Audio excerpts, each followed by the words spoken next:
নমস্কার, আমি অঞ্জনের জগৎ থেকে এসেছি। এই তো ধরুন সদ্যমতে নির্বাচন হয়ে গেল, একটা সরকার নির্বাচিত হয়েছে। আপনি নতুন সরকারের কাছ থেকে কি চান?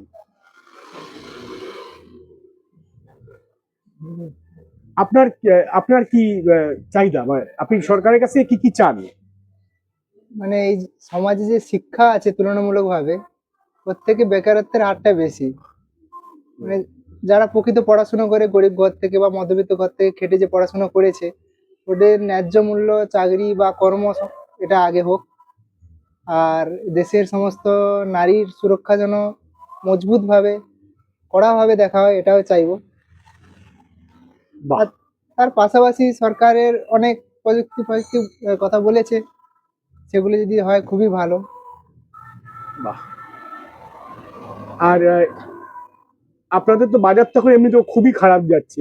হ্যাঁ, আহ, যাই হোক, দেখা যাক। এবার তো ইলেকশনটা হলো, সবার দ্বারা নির্বাচিত সরকার হয়েছে, কেউ বলতে পারবে না যে এবার ওরম ভাবে হয়েছে।